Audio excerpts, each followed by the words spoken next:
আজকে যে ক্লাসটা তোমাদের ভূগোল থেকে ক্লাস, আর এই প্রশ্নগুলো খুব ইম্পর্ট্যান্ট প্রশ্ন, ঠিক আছে? তো এখান থেকে প্রশ্ন কমন থাকবে। আর তোমরা যদি আমাদের লাইভ ক্লাসে পড়তে চাও গুগল মিটে, আমরা আর কিছু ছাত্র হলেই কিন্তু লাইভ ক্লাসে গুগল মিটে ক্লাস করাবো। তো আমাদের অ্যাডমিশন চার্জ বলেছিলাম 149 টাকা। 149 টাকাতে তোমরা কিন্তু লাইভ ক্লাস পাবে। আর এখানে কিন্তু রীতিমতো সাজেশনগুলো পেয়ে যাবে, তোমরা পিডিএফ পাবে, ঠিক আছে? 149 টাকাতে চাইলে তোমরা অ্যাডমিশন হতে পারো। ফোন নাম্বার হচ্ছে 9775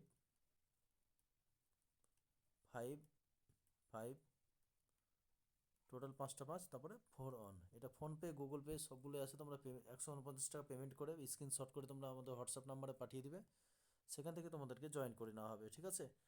তো চলো নেক্সট প্রশ্ন কি আছে, খুব সুন্দর প্রশ্ন।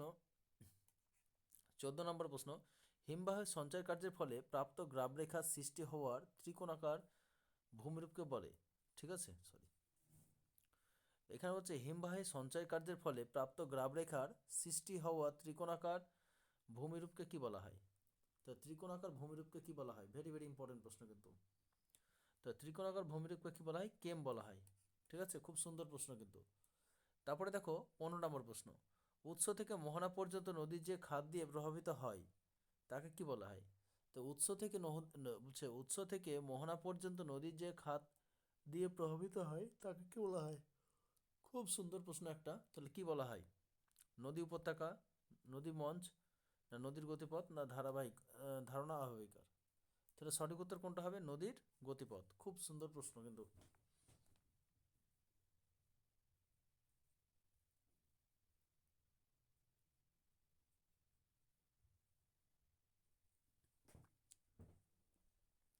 তারপরে খুব ইম্পর্টেন্ট প্রশ্ন, কমনযোগ্য প্রশ্ন যদি বলা যায়। চলো কি আছে প্রশ্নটা দেখো, 16 নম্বর প্রশ্নটা। 16 নম্বর, ভারতের দীর্ঘতম হিমবাহ কোনটি? তোমরা সবাই জানো যে ভারতের দীর্ঘতম হিমবাহ কোনটি, ঠিক আছে? তো ভারতের দীর্ঘতম হিমবাহ হচ্ছে সিয়াচেন হিমবাহ। খুব ইম্পর্টেন্ট প্রশ্ন, খুব কমনযোগ্য প্রশ্ন, প্রশ্নটা কিন্তু আসতে পারে এবার। তো ভারতের দীর্ঘতম হিমবাহের নাম কি? সিয়াচেন হিমবাহ। 17 নম্বর প্রশ্ন দেখো কি আছে, ভূমিরূপের উচ্চতা বৃদ্ধি পায় কোন পদ্ধতিতে? ঠিক আছে, তাহলে উচ্চতা বৃদ্ধি পায় কি যেন আরোহণ পদ্ধতিতে, আর যদি উচ্চতা হ্রাস পায়, যদি বৃদ্ধি পায় এটা হবে বৃদ্ধি, ঠিক আছে? উচ্চতা বৃদ্ধি পায়। আর যদি হ্রাস পায়, কমে যায়, তাহলে কি হবে? অবরোহণ পদ্ধতিতে, ঠিক আছে?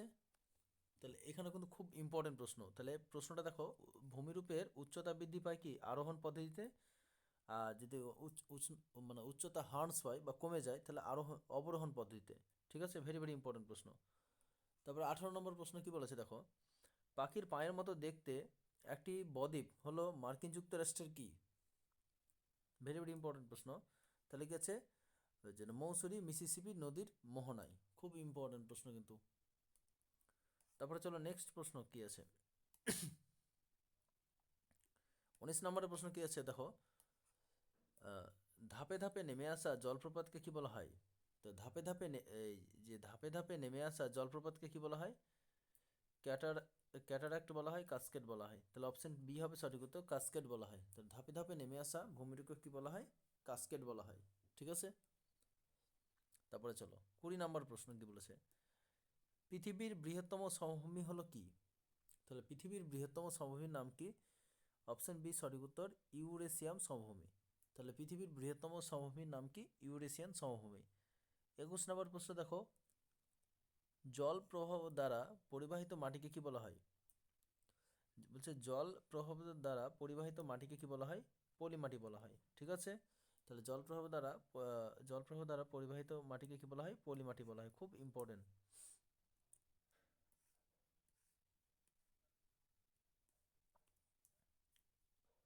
22 নম্বর প্রশ্ন, হিমবাহ থেকে নিঃসৃত জলস্রোতের মাধ্যমে তাহলে হিমবাহ থেকে নিঃসৃত জলস্রোতের মাধ্যমে হিমবাহ উপত্যকায় যে সমস্ত পলি সঞ্চিত হয় তাই কি বলা হয়?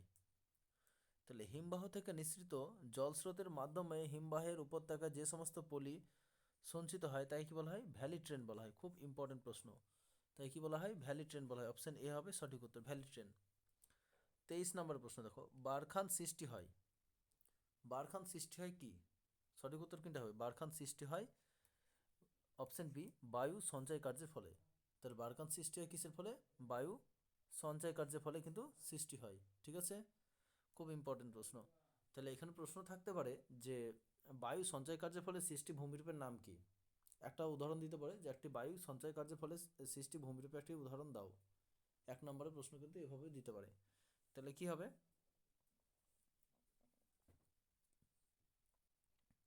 তাহলে অপশন বি হবে সঠিক উত্তর এখানে। তোমার বারখান সৃষ্টি হয়। ঠিক আছে, বায়ু সঞ্চয় কার্যের ফলে। তারপরে 24 নম্বর প্রশ্ন দেখো, শুষ্ক অঞ্চলে কোমল শিলার উপর দিয়ে গঠিত নদী উপত্যকা যে নামে পরিচিত। তাহলে এখানে দেখো, শুষ্ক অঞ্চলে কোমল শিলার উপর গঠিত নদী উপত্যকায় যে নামে পরিচিত কি হবে? ইউ আকৃতি। ইউ আকৃতি উপত্যকা নামে পরিচিত। খুব ইম্পর্টেন্ট প্রশ্ন কিন্তু। ঠিক আছে, তবে চলো নেক্সট প্রশ্ন।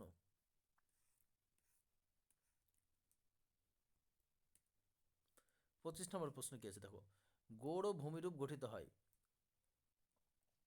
গৌড় ভূমিরূপ কিসের দ্বারা গঠিত হয়? 25 নম্বরে অপশন ডি, বায়ুর দ্বারা। ঠিক আছে, পরীক্ষাতে এভাবে দিতে পারে যে দিয়ে দিল যে বায়ুর দ্বারা গঠিত ভূমিরূপের নাম কি। ঠিক আছে, বায়ুর দ্বারা গঠিত ভূমিরূপের নাম কি? তাহলে এখানে দিয়ে দিতে পারে যে বায়ুর দ্বারা গঠিত নাম কি? গৌড়। ঠিক আছে, গৌড় থেকে তোমাদের টিকাও দেয়। খুব ইম্পর্টেন্ট প্রশ্ন কিন্তু বলা যায়, শর্ট কোশ্চেনের জন্য খুব ভেরি ভেরি ইম্পর্টেন্ট কিন্তু এটা। তারপরে দেখো 26 নম্বরের প্রশ্ন কি বলেছে, প্রবাহমান বায়ুর গতিপথের সঙ্গে সমান্তরালভাবে গড়ে ওঠা বালিয়াড়িকে কি বলা হয়?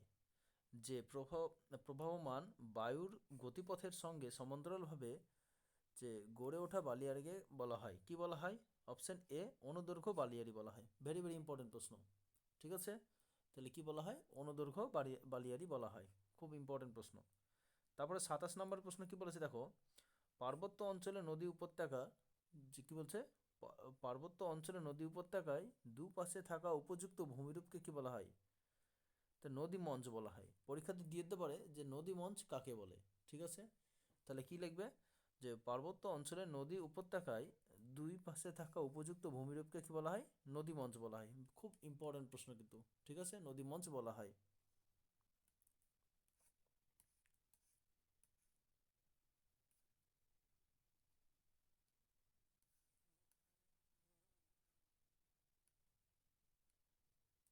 তারপর নেক্সট প্রশ্ন কি আছে দেখো, 28 নম্বর প্রশ্ন, পলল শঙ্কু দেখা যায়। তাহলে পলল শঙ্কু কোথায় দেখা যায়?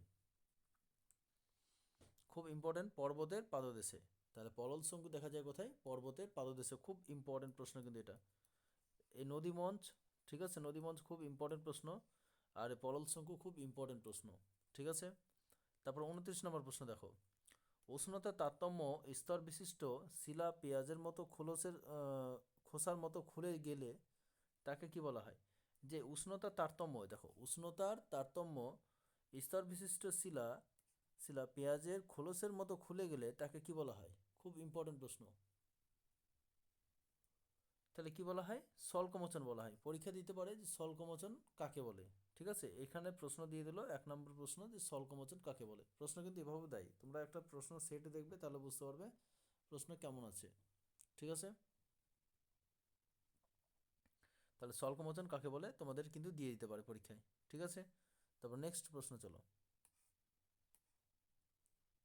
তারপর কি বলেছে দেখো, 30 নম্বর প্রশ্নটা কি বলেছে দেখো, হিমবাহে ঢাকা নদী খাতে হিমবাহের বাহিত নুড়ি, যেটি হিমবাহে ঢাকা নদী খাতে হিমবাহে বাহিত এই নুড়ি, কাঁকড়, বালি প্রভৃতি সঞ্চিত হয়ে যে দীর্ঘ, স্বল্প, উচ্চ, আঁকাবাঁকা শৈলশিরার মতো ভূমিরূপ গঠিত হয় তাকে কি বলা হয়?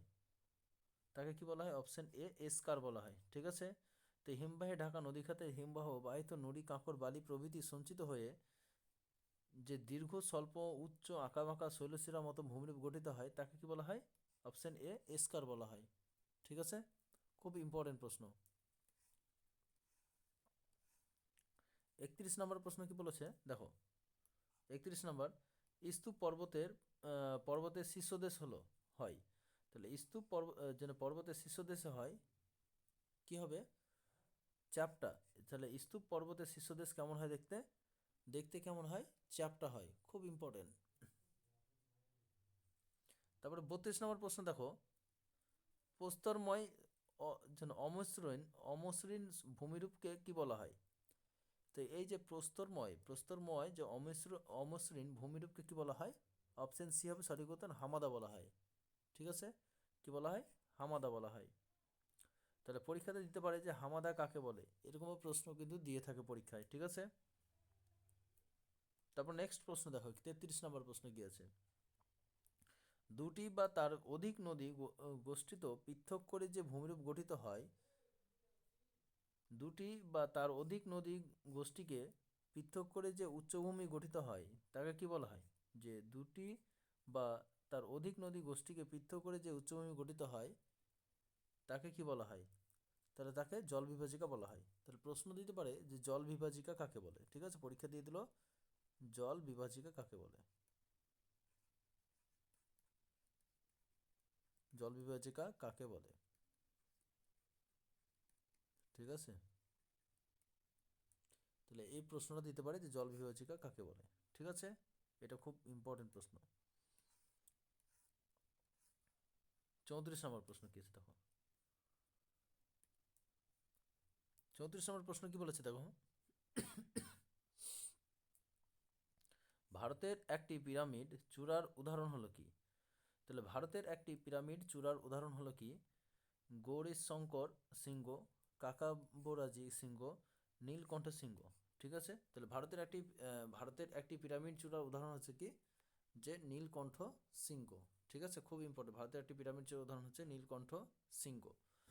35 নম্বর প্রশ্ন দেখো কি বলেছে, উচ্চ পার্বত্য উচ্চ পর্বত ও উচ্চ অক্ষাংশ অধিক দেখা যায় কোথায়?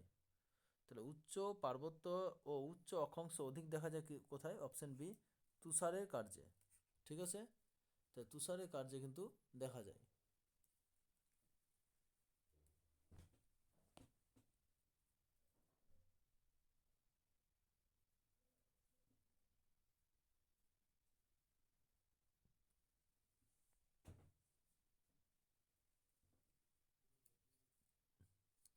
তারপর নেক্সট 36 নম্বর প্রশ্ন কি বলেছে দেখো, বন্যার সময় নদী ধুকুল প্লাবিত হয়ে নদীর তীরবর্তী নিম্নভূমিতে পলি ও বালি কাদায় সঞ্চিত হয়ে যে সমভূমি সৃষ্টি হয় তাকে কি বলা হয়? তো জেনে পলি প্লাবন সমভূমি বলা হয়। ঠিক আছে, তাহলে পলি প্লাবন সমভূমি কাকে বলে, এভাবে প্রশ্ন কিন্তু দিতে পারে।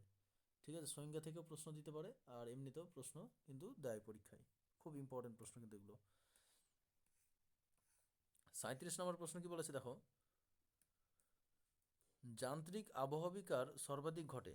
তাহলে যান্ত্রিক আবহবিকার সর্বাধিক ঘটে কিসে, কোন অঞ্চলে? অপশন সি, মরু অঞ্চলে। তাহলে যান্ত্রিক আবহবিকার সর্বাধিক ঘটে কোন অঞ্চলে? মরু অঞ্চলে। খুব ইম্পর্টেন্ট প্রশ্ন। তারপরে দেখো, ভেরি ভেরি ইম্পর্টেন্ট প্রশ্ন, 38 নম্বর প্রশ্ন, ব্রহ্মপুত্র আবহবিকার সমভূমি একটি কি? অপশন বি, প্লাবন সমভূমি।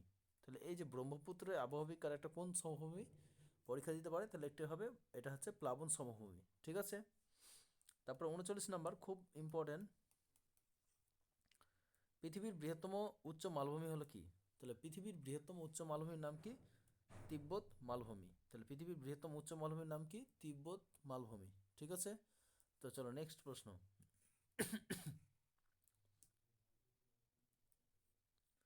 40 নম্বরের প্রশ্ন কি বলেছে, ব্যবচ্ছিন্ন মালভূমি বিচ্ছিন্ন হয়ে মূলত কিসের দ্বারা? যে ব্যবচ্ছিন্ন মালভূমি বিচ্ছিন্ন হয় মূলত কিসের দ্বারা? নদীর দ্বারা। ঠিক আছে, খুব ইম্পর্টেন্ট প্রশ্ন। তাহলে ব্যবচ্ছিন্ন মালভূমি বিচ্ছিন্ন হয় মূলত কিসের দ্বারা? নদীর দ্বারা। তারপরে 41 নম্বর প্রশ্ন দেখো, কর্ণাটকের সাহ্যাদ্রি পর্বতের পূর্ব পাদদেশে গঠিত মালনাদ একটি কি? এই যে ব্যবচ্ছিন্ন মালভূমি। তাহলে এখানে নদী বলতে পারে ব্যবচ্ছিন্ন মালভূমি বিচ্ছিন্ন হয় মূলত কিসের দ্বারা? নদীর দ্বারা। ঠিক আছে, এই যে নদীর দ্বারা। তাহলে এই একটা ব্যবচ্ছিন্ন মালভূমি যে কর্ণাটকের সাহ্যাদ্রি, ঠিক আছে, পর্বতের পূর্ব দেশে গঠিত মালনাদ, এই যে মালনাদ একটি কি, কোন মালভূমি? যে ব্যবচ্ছিন্ন মালভূমি। পরীক্ষা দিতে পারে যে একটা ব্যবচ্ছিন্ন মালভূমির নাম লেখো, তাহলে কি লিখবে? মালনাদ। খুব ইম্পর্টেন্ট প্রশ্ন কিন্তু। ঠিক আছে, তারপরে চলো 42 নম্বর প্রশ্ন দেখো, বিস্তৃত প্লাবন সমভূমি দেখা যায় যে নদীর অববাহিকায়। তো বিস্তৃত প্লাবন সমভূমি দেখা যায় যে নদীর অববাহিকায়, কোন নদীর অববাহিকায়?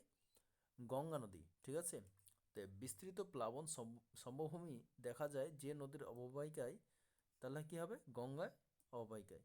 তারপরে 43 নম্বর খুব ইম্পর্টেন্ট প্রশ্ন দেখো কি বলেছে, পৃথিবীর ছাদ বলা হয় পৃথিবীর ছাদ কাকে বলা হয়? অপশন বি, পামির মালভূমিকে পৃথিবীর ছাদ বলা হয়। ঠিক আছে, খুব ইম্পর্টেন্ট প্রশ্ন কিন্তু। তাহলে পৃথিবীর ছাদ পরীক্ষাতে পড়তে পারে যে পৃথিবীর ছাদ কাকে বলা হয়? তাহলে পামির মালভূমিকে পৃথিবীর ছাদ বলা হয়। খুব ইম্পর্টেন্ট প্রশ্ন কিন্তু। তারপর নেক্সট প্রশ্নগুলো কী কী আছে দেখো। তাহলে এখানে মোটামুটি তোমাদের 1 নম্বরের এমসিকিউ যে প্রশ্নগুলো করলাম সেগুলো মোটামুটি কমপ্লিট। ঠিক আছে, এবার তোমাদের যদি প্রশ্ন বলা যায় তাহলে 2 নম্বর প্রশ্নগুলো একটু দেখতে পারো। খুব ইম্পর্ট্যান্ট প্রশ্ন এগুলো কিন্তু। আর এখান থেকে তোমাদের বড় প্রশ্ন সাজেশন দিয়ে দেবো, এর বাইরে কিন্তু প্রশ্ন পড়বে না।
তো আমরা যে বড় প্রশ্নগুলো আছে আছে সেগুলো আমরা হ্যাঁ সেগুলো আলোচনা করব।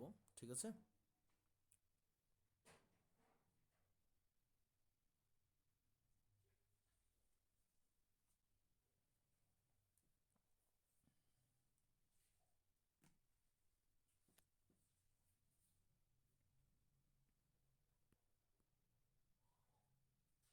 তোমাদের এখানে একটু ইম্পর্টেন্ট প্রশ্নগুলো আমি দাগ দিয়ে দিচ্ছি, যেগুলো খুবই ইম্পর্টেন্ট প্রশ্ন।